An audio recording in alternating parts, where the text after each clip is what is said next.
Zinno, part of Locked On Sports Atlanta, and it starts now.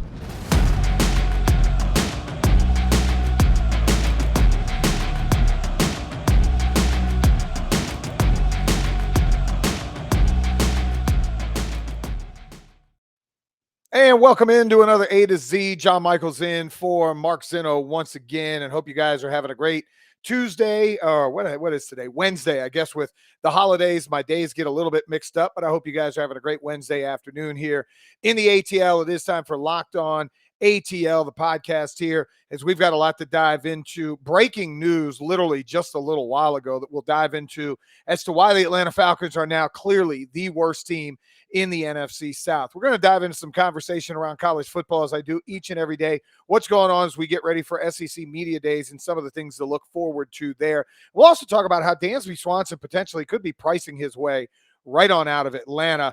Segment one brought to you by our good friends here at BetOnline. We'll talk to you about them coming up in just a moment. But some breaking news in the NFL just hit literally moments before we came on the air. I'm actually glad I recorded this a little bit later than we normally do, and that's because Baker Mayfield has been traded from the Cleveland Browns to the Carolina Panthers in exchange, I believe, for about a fourth or a fifth round pick, so nothing really huge in return.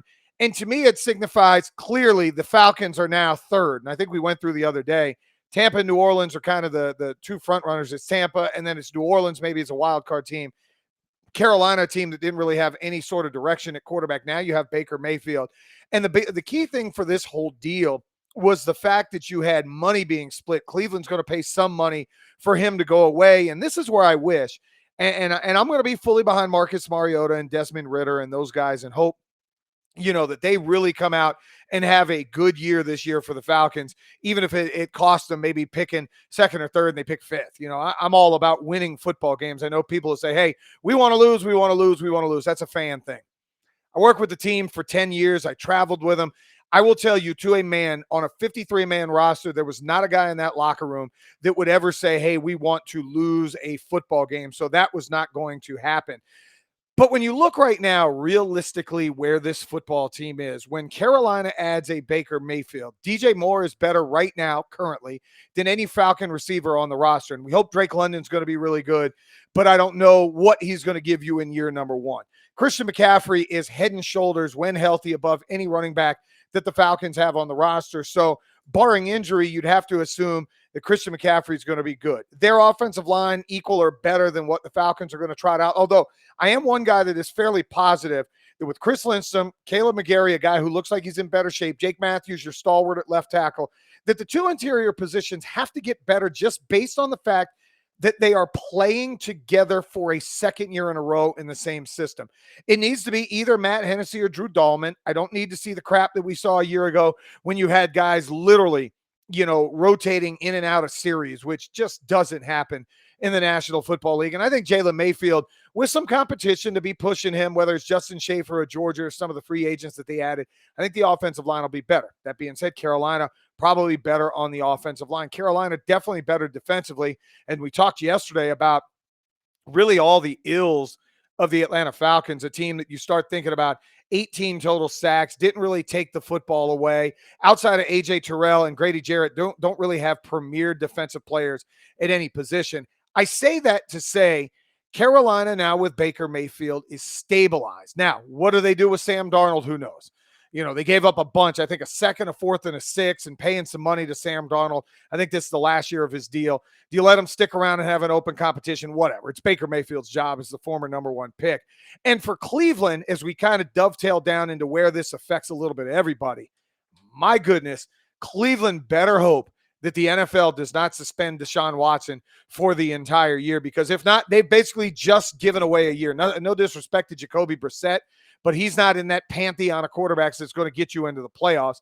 And that's a Cleveland team 2 years ago that's a very bad ruling. It's an NFL rule, but a rule that we don't necessarily agree with. A very bad ruling from beating Kansas City on their home field and going to the AFC Championship game with a chance to go to the Super Bowl a couple of seasons ago. Doesn't happen.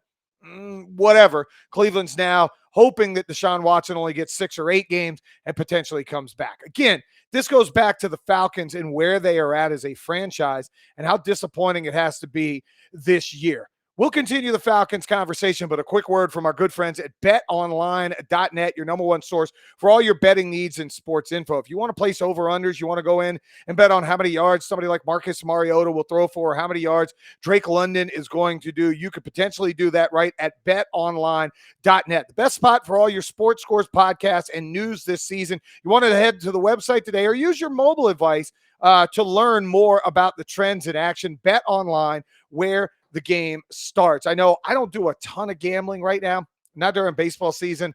It's just too topsy-turvy. I guess if you're betting on the Braves, good for you because you're winning a bunch of money right now as that baseball team 25-7. We'll talk about them coming up in segment number 3 here on A to Z. But I want to go back to the Falcons for a second and not to be doom and gloom guy. And I think partly because you've heard me say I am always going to be the guy that cheers for this football team. I am always going to be the guy that is optimistic about the potential of this team being better. I think they have a chance on the O-line to be better. I think Kyle Pitts has the potential to put up better numbers, which will be nice because I need him to score some touchdowns this year after only getting in the end zone one time. Fascinating. We had a chance on 680 The Fan after Matt Ryan was traded to Indianapolis to talk with Matt about throwing touchdowns to Kyle Pitts. And the conversation we had, it was about the last game of the year. And apparently there was a play basically designed for Kyle Pitts to run, and it was just a quick flash route to the outside, and you get him the ball on like a 3-step drop, and it's there. Kyle Pitts lines up on the wrong side of this. Is Matt Ryan telling us. This isn't me making it up. Kyle Pitts lines up on the wrong side of the formation. Russell Gage goes, no, I'll run the route, knowing that he's potentially going to go catch a touchdown. Matt Ryan ends up throwing the touchdown to Russell Gage. So instead of Kyle Pitts having touchdown number 2, he only ends up with 1 on the year. Can that number increase to 6 or 7? Why not? You have a huge bodied outside guy in Drake London. I think that has a potential really to work out well for him. You're going to get some double teams for Drake London. They've added other size, whether it's the kid Brian Robinson that they traded for from the Las Vegas Raiders, another 6'3", big body. Auden Tate's like a 6'4", 6'5", big-bodied receiver. It's not all the Smurf guys that you had a year ago. And I know Olamide Zaccheaus, good chance to make the football team. Your deep threat can take the top off. Maybe Frank Darby in year number 2 in the offense has a chance to do something. Those are the smaller type guys and some of the big bodies. Geronimo Allison, another guy that you bring in, had a lot of, potential there. I think the offense can maybe put up better numbers as far as red zone. Get it to Kyle Pitts. Get it to Drake London. Have some jump balls. Again, you've got 2 mobile quarterbacks, and I know folks in this town love the mobile quarterback. My goodness, Matt Ryan, God forbid, he couldn't run a 4.40. He'd stand back there and throw for 4,500 yards, but that's neither here nor there. Now all of a sudden you have Mariota, you have Ritter, 2 guys in the red zone. Maybe you run some zone read.